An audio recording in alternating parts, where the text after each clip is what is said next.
I'm gonna stick with my group as long as my group be here. You better believe it. Are you gonna be an actor and be with the group still? Well, my plans are going to engineering school. I like to invest my money in studios. Well, I was planning on being an actor and singing, something like Sammy Davis style. Yeah, that's good, man. That's good thinking. What about you, Jermaine? What about you, Jermaine? Well, you're gonna be a writer. Oh. Yeah. Right on, brother. I can dig that. Amen. Strong family bonds help us to thrive in all aspects of life. Lack of these bonds can lead to forever seeking that something which is missing.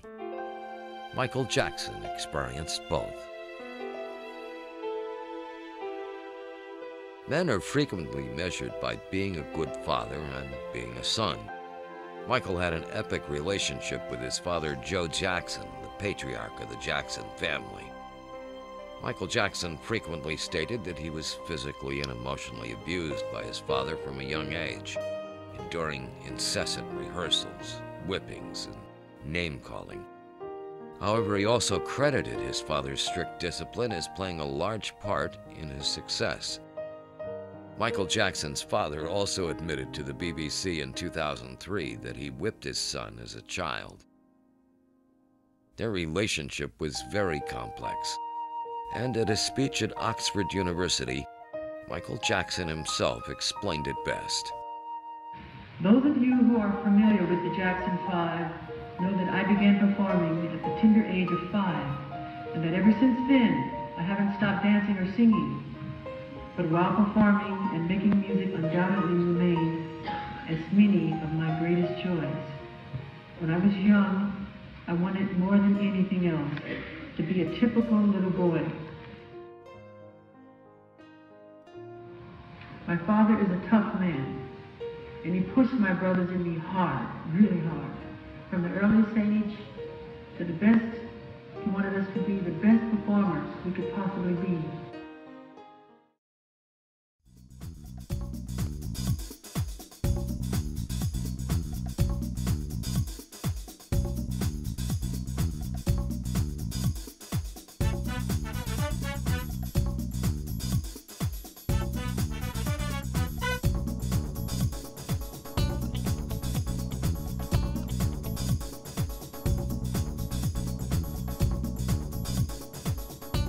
Michael Jackson's art and life prove that genius is childhood recaptured.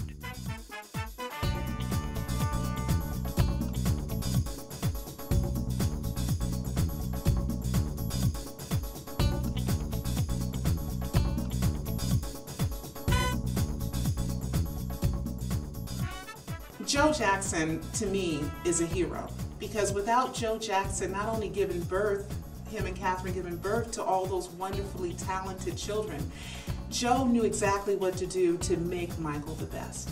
And Michael was asked once, well, you know, you talked about Joe giving you the whoopings and, you know, your childhood being hard. Would you exchange, you know, those whoopings and all that stuff for who you are? And Michael said, no, I'll still be who I am. I keep all that. So he forgave it. I think that people exploited Michael's weaknesses. And maybe Michael did get spanked, but if he hung around other people, maybe they would have said, I got spanked too, you know? And it wouldn't have been such a big deal, but I think people exploited it so that they would have a weakness on him, so that they could have something on him that they could manipulate. And I believe that even Michael in his later years called his father a genius. And he said, you take one whooping away and I might not be who I am.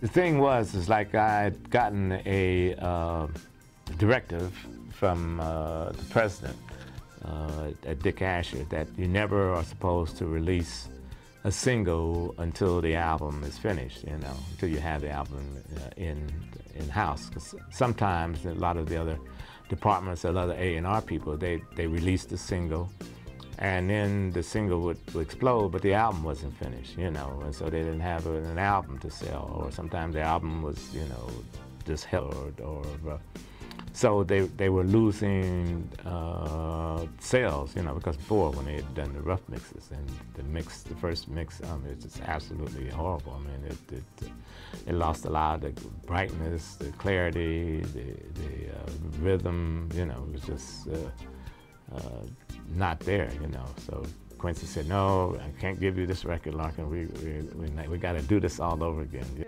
When Jackson was exonerated on molestation charges, many in the African American community demonstrated forgiveness. On his blog, Earl Ofari Hutchinson suggested that Jackson's charitable side be his legacy.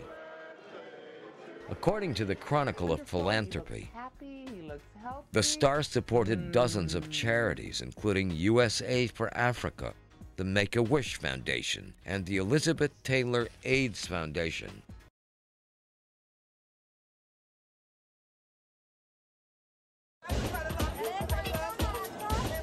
His fans continued grieving, and some celebrated his life outside the arena. Basketball greats Kobe Bryant and Magic Johnson also spoke.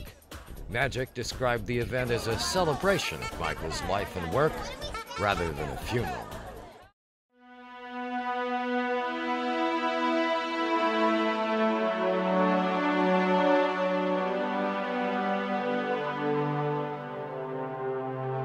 The Michael Jackson legacy will not be shaped by his troubled years, but by the majesty of his art and the love of his fans.